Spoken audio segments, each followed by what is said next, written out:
Hello guys, welcome back to my channel do test be confident. चलिए आज की video शुरू करते हैं। गाइस आज के वीडियो में हम लोग बात करेंगे इकोनॉमी वीकर सेक्शन का जो आरक्षण का मामला था वो सुप्रीम कोर्ट ने मुहर लगा दी है। अब जो है इकोनॉमी वीकर सेक्शन को 10% का आरक्षण मिलने जा रहा है। साथ ही हम लोग बात करेंगे कि किस तरीके से ये आरक्षण का जो मामला 2019 में आया था वो आपका 2022 तक चला। साथ ही जानेंगे कि जो आपके 3 जज हैं उन्होंने आपके इसके पक्ष में वोट दिया और जो 2 जज थे उन्होंने जो है इसके विपक्ष में वोट दिया। साथ इन 2 जजों में जो है आपका मुख्य जस्टिस जो थे सुप्रीम कोर्ट के वो भी शामिल थे। तो चलिए जानते हैं कि उन्होंने किस वजह से जो है इस फैसले को जो है नकारा और इसके पक्ष में इसके विपक्ष में आपका वोट दिया। क्योंकि जो मुख्य जस्टिस हैं वो ही इसके विरोध में अभी तक हैं और इन्हीं की वजह से जो है 2019 में यह आरक्षण जो है इकोनॉमी वीकर सेक्शन को नहीं मिल पाया था। चलिए जानते हैं आज के केस स्टडी में कि इकोनॉमी वीकर सेक्शन को सुप्रीम कोर्ट ने किस तरीके से जो है 2019 में आरक्षण को रोका था और ये पूरी कहानी किस तरह से स्टार्ट हुई। तो चलिए वीडियो शुरू करते हैं। इससे पहले अगर आप इस चैनल पर नए हो तो चैनल को सब्सक्राइब कर लेना, बेल आइकन को प्रेस कर देना ताकि आगे आने वाले वीडियो की नोटिफिकेशन आपको सबसे पहले मिल सके। साथ ही अगर आपने अभी तक टेलीग्राम चैनल को ज्वाइन नहीं किया तो आप नीचे लिंक किसी डिस्क्रिप्शन में लिंक दे दिया गया, वहां से आप इसको ज्वाइन कर लीजिएगा। चलिए वीडियो शुरू करते हैं। कैसे आपको पता ही होगा आर्थिक रूप से कमजोर जो वर्ग है उनको 10% का आरक्षण पर जो है सुप्रीम कोर्ट ने आज मुहर लगा दिया। इस फैसले के बाद जो है सामान्य वर्ग के जितने भी लोग हैं जो आपके इकोनॉमी वीकर सेक्शन के अंतर्गत आएंगे उन्हें जो है शिक्षा और सरकारी नौकरी में लाभ मिलने वाला है। यहाँ पे आपका 5 न्यायाधीशों की एक टीम बनी हुई थी जो इकोनॉमी वीकर सेक्शन के ऊपर रिजर्वेशन के मामले में जो है संवैधानिक ढांचा का जो है आपका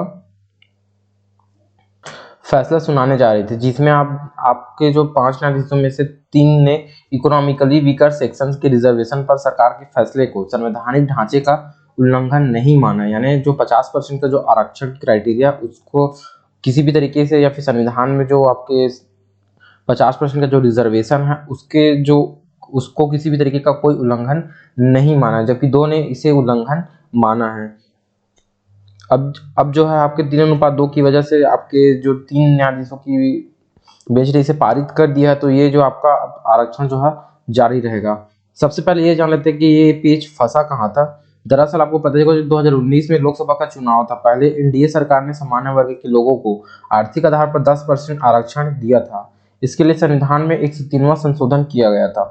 कानूनन आरक्षण की सीमा जो है 50% से ज्यादा नहीं होनी चाहिए। आपके केशवनाथ भारती और आपके केस थे उसमें जो है आपके 50% से ज्यादा का रिजर्वेशन नहीं दिया जाना चाहिए था, लेकिन जो अभी आपके आरक्षण की सीमा जो 50% से अधिक कर दी गई। अभी देश भर में एससी एसटी और ओबीसी वर्ग को जो आरक्षण मिलता था वो 50% के सीमा के भीतर ही मिलता था। गाइस मैं बता दूं कि इस फैसले के बाद 2019 में जब 10% का आरक्षण इकोनॉमी वीकर सेक्शन के लिए लाया गया तो इस पर जो केंद्र सरकार की इस फैसले के खिलाफ में जो सुप्रीम कोर्ट में 40 से ज्यादा याचिकाएं दायर हो गई थी। इस पर सुप्रीम कोर्ट ने 27 सितंबर को अपना फैसला जो है सुरक्षित रखा हुआ था। यानी जो आपके याचिका लगाई गई थी उसमें जो है उसका जो फैसला था वो सुप्रीम कोर्ट ने 27 सितंबर को अपने पास सुरक्षित रख लिया था। तो चलिए जानते हैं कि इसमें किस तरीके का याचिकाएं लगाई गई थी और उनका जो कारण था वो क्या था। गैस मैं आपको बता दूं कि 27 सितंबर को कोर्ट ने इस फैसले को सुरक्षित रखा था अपने पास। उसके बाद बेंच के मामले के 6.5 दिन तक सुनवाई के बाद 27 सितंबर को फैसला सुरक्षित रख लिया। आपके chief justice of India UU Lalit ने 8 नवंबर यानी मंगलवार को आपको रिटायर हो रहे हैं। इसके पहले 5 अगस्त 2020 को तत्कालीन सीजेआई एस.ए. बोबडे की अध्यक्षता वाली 3 जजों की बेंच ने मामला संविधान पीठ को सौंपा था। सीजीआई जो यूयू ललित जी हैं उनकी अध्यक्षता वाली बेंच ने कुछ अन्य अहम मामलों के साथ इस केस की सुनवाई की थी। इस वीडियो में आगे बढ़ने से पहले अगर आप कंपटीशन एग्जाम की तैयारी कर रहे हो एसएससी या फिर एसएससी के किसी भी एग्जाम से जीएल से एचएसएल एमटीएस या फिर किसी भी स्टेट एग्जाम की तैयारी कर रहे हो तो आपके लिए मैं एक बुक सजेस्ट करना चाहता हूँ। इसमें आपको इंग्लिश लैंग्वेज जनरल नॉलेज और क्वांटिटी एप्टीट्यूड और रीजनिंग एबिलिटी के एक कॉम्बो पैक मिलने वाला है। आपके प्राइस की बात करें तो इसमें 710 रुपये आपका प्राइस रखा गया है और रीजनिंग इसमें आपके इसके 100+ टॉपिक्स वाइज टेस्ट आपके हैं, 3000+ सॉल्वेड क्वेश्चन इसमें आपको मिलने वाले हैं और ये एसएससी के सभी एग्जाम्स के लिए आपका प्रॉफिटेबल है। गाइस अगर आप इस बुक को परचेस करना चाहते हो तो नीचे डिस्क्रिप्शन में मैं लिंक दे दूंगा, वहां से आप इसे परचेस कर सकते हो। गाइस अब बात कर लेते हैं केंद्र ने इस मामले में क्या कहा था। केंद्र की दलील थी कि हमने 50% का बैरियर नहीं तोड़ा है। यानी जो केशवानंद भारती केस हुआ था आपका, गाइस मैं आपको बता दूं कि केशवानंद भारती केस आपका जो है हुआ था, उसमें आपका संविधान के मूल ढांचे में किसी भी तरीके का कोई बदलाव नहीं किया जा सकता था। इस केस के मामले में आपका 68 दिन तक सुनाई चला था केरल में, आपका केरल के हाई कोर्ट में। गाइस मैं आपको बता दूं कि इसमें जो है आपका केंद्र इसी की दलील को देते हुए कहते हैं कि केंद्र की ओर से पेश तत्कालीन अटॉर्नी जनरल के वेणुगोपाल ने सुनवाई के दौरान कहा था कि आरक्षण में के 50% बैरियर को सरकार ने नहीं तोड़ा है। यानी ये कह रहे हैं कि 50% का जो बैरियर था वो सरकार नहीं तोड़े। उन्होंने कहा था 1992 में सुप्रीम कोर्ट ने ही फैसला दिया था कि 50% ज्यादा आरक्षण नहीं दिया जाए, ताकि बाकी 50% जगह सामान्य वर्ग के लोगों के लिए बची रहे। यह आरक्षण 50% में आने वाले सामान्य वर्ग के लिए ही है, या बाकी के 50% वाले ब्लॉक को डिस्टर्ब नहीं करता। ये मत था आपका के वेणुगोपाल जी, जो उस टाइम के अटॉर्नी जनरल थे। उन्होंने ये चीज कही थी कि 50% का जो आरक्षण का प्रणाली है उसको हम लोग भंग नहीं कर रहे हैं। उसमें आपका SC ST और OBC का जो वर्ग है वो आरक्षण उनके पास रहेगा। लेकिन आपका केशवानंद भारती केस में ये कहा गया था कि किसी भी संविधान का जो ढांचा है उसमें उसके मूलभूत में आप परिवर्तन नहीं कर सकते हैं।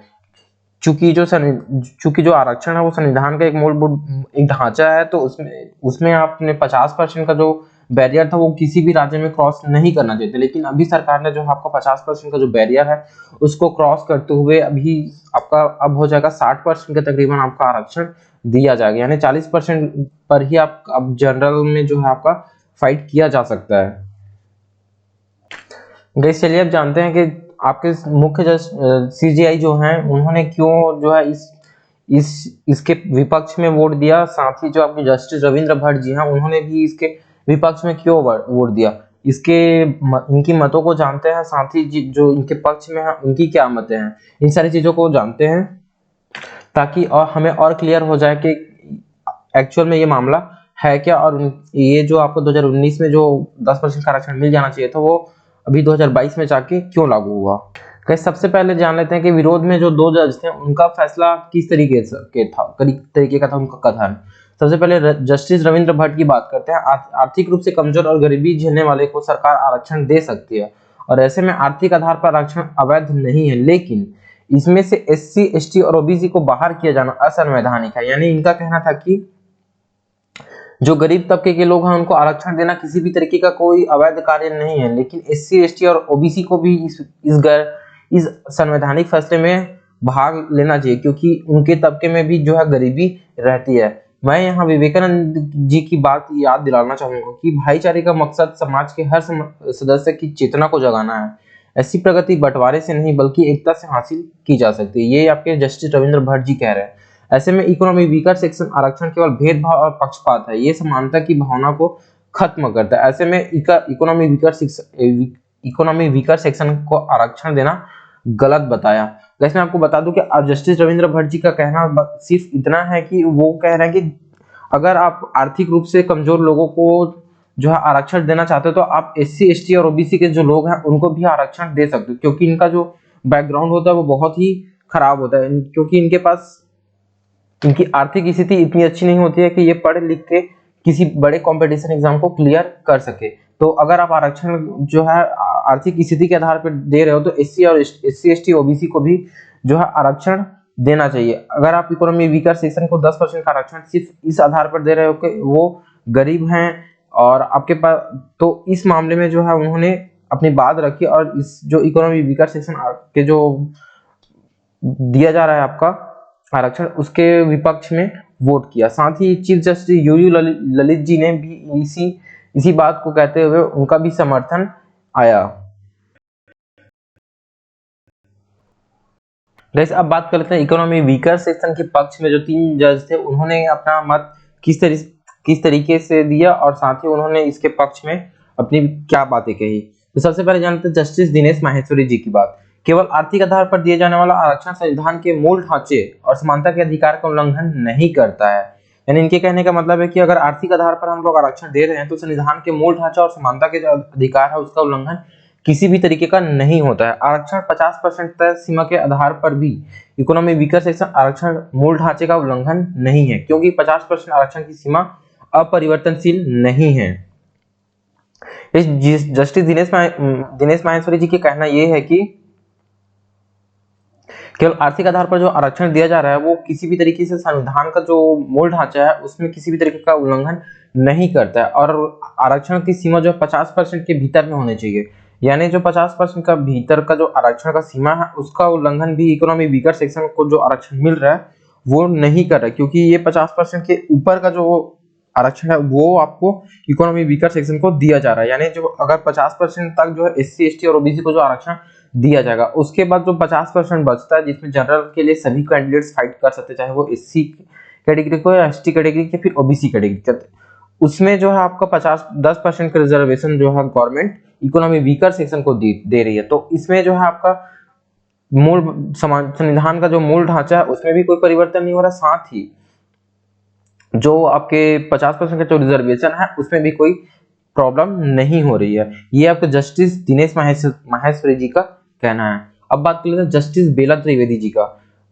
मैं जस्टिस दिनेश माहेश्वरी से सहमत हूं और यह मानती हूं कि इकोनॉमी वीकर सेक्शन आरक्षण मूल ढांचे का उल्लंघन नहीं है और ना ही यह किसी तरह का पक्षपात है। यानी इनके कहने का मतलब है कि ये जो है जस्टिस दिनेश माहेश्वरी जो बात बोले हैं उसमें अपनी सहमति बताते हुए कहते हैं कि इकोनॉमी वीकर सेक्शन का जो आरक्षण का मूल ढांचा है वो उल्लंघन नहीं करता है और ना ही किसी तरीके का इसमें पक्षपात का जो भावना है। यह बदलाव आर्थिक रूप से कमजोर तबके को मदद पहुंचाने के तौर पर देखा जाना चाहिए और इसे अनुचित नहीं कहा जा सकता। यानी ये कहना चाह रही है कि इसमें भी इकोनॉमी वीकर सेक्शन को जब आरक्षण दिया जा रहा है तो SC ST और OBC के जो कैंडिडेट है इनके साथ कोई जो है पक्षपात नहीं किया जा रहा है। और साथ ही इनके कहने का तात्पर्य ये है कि आर्थिक रूप से कमजोर तबके को जो मदद पहुंचाने के लिए जो है ये जो आपका फैसला है वो लिया जा रहा है, इसलिए इसे अनुचित नहीं ठहराया जा सकता। अब बात कर लेते हैं जस्टिस पारदीवाला की। इन्होंने जस्टिस माहेश्वर और जस्टिस बेला त्रिवेदी जी के बातों में सहमत होते हुए ये कहते हैं कि आरक्षण का अंत, ये यहाँ कहना चाहता हूं कि आरक्षण का अंत नहीं है, इसे अनंत काल तक जारी नहीं रहना चाहिए वरना यह निजी स्वार्थ में तब्दील हो जाएगा। यानी जस्टिस पारदीवाला जी बोलते हैं कि जस्टिस माहेश्वरी और जस्टिस बेला त्रिवेदी जी जिस बात की बात कह रहे हैं वहां पे वो अपना आरक्षण कहना चाहते हैं कि आरक्षण का यह अंत नहीं है, इसे अनंत काल तक जारी रहना चाहिए वरना यह निजी स्वार्थ में तब्दील हो जाएगा। जस्टिस पारदीवाला जी एक बहुत ही इंपॉर्टेंट बात बोल रहे हैं कि यहाँ पे जो आरक्षण है वो बहुत लंबा टाइम तक नहीं रहना चाहिए, ये नहीं तो ये आपका एक निजी स्वार्थ के रूप में तब्दील हो सकता है। ये जो आपका यूपीएससी का एक बहुत इंपॉर्टेंट क्वेश्चन हो सकता है, क्योंकि ऐसे जो कथन होते हैं वो आपकी यूपीएससी में बहुत सारी चीजें पूछी जाती है। तो आप यहाँ से एक कथन देख सकते हो, इनका ये इंटरव्यू का क्वेश्चन भी बन सकता है कि क्या आप इसमें जो अनंत काल तक क्यों जारी नहीं रहना चाहिए और किस तरीके से ये आपका निजी स्वार्थ में तब्दील हो सकता है। ये आपका बहुत ही इंपॉर्टेंट चीज है, आप इसको ध्यान रखिएगा। साथ ही उन्होंने कहा कि आरक्षण सामाजिक और आर्थिक असमानता खत्म करने के लिए यह अभियान 7 दशक पहले शुरू हुआ था। डेवलपमेंट और एजुकेशन ने इस खाई को कम करने का काम किया है। उनके कहने का तात्पर्य यह है कि आरक्षण जो है सामाजिक और आर्थिक स्थिति को जो असमानता है उसको खत्म करने के लिए है। और ये जो आपका डेवलपमेंट और एजुकेशन की वजह से जो ये आरक्षण का जो मुद्दा है वो अब कम होता जा रहा है। इस तरीके से जो आपके पांचों जस्टिस हैं उन्होंने अपना मत दिया। साथ ही इसमें जो 3:2 के हिसाब से आपका इकोनॉमी वीकर सेक्शन का जो 10% का आरक्षण है उस पर जो है सुप्रीम कोर्ट ने मुहर लगा दिया। अब जब तक इसमें कोई इससे ज्यादा का जो बेंच है वो बैठता नहीं है तब तक जो आपका इसमें कोई कानूनी कार्रवाई नहीं किया जा सकता। गाइस आई होप आपको आज की केस स्टडी समझ आई होगी और पसंद आई होगी। अगर पसंद आई हो तो वीडियो को लाइक कीजिएगा, चैनल को सब्सक्राइब कीजिएगा और नीचे दिए गए टेलीग्राम लिंक से आप ज्वाइन कर सकते हैं हमारे ग्रुप को। वहां से आपको डेली आपको कंटेंट से रिलेटेड और जॉब से रिलेटेड नोटिफिकेशन आपको सबसे पहले आप टेलीग्राम चैनल पे ही दिया जाता है। मिलते हैं नेक्स्ट वीडियो में। जय हिंद।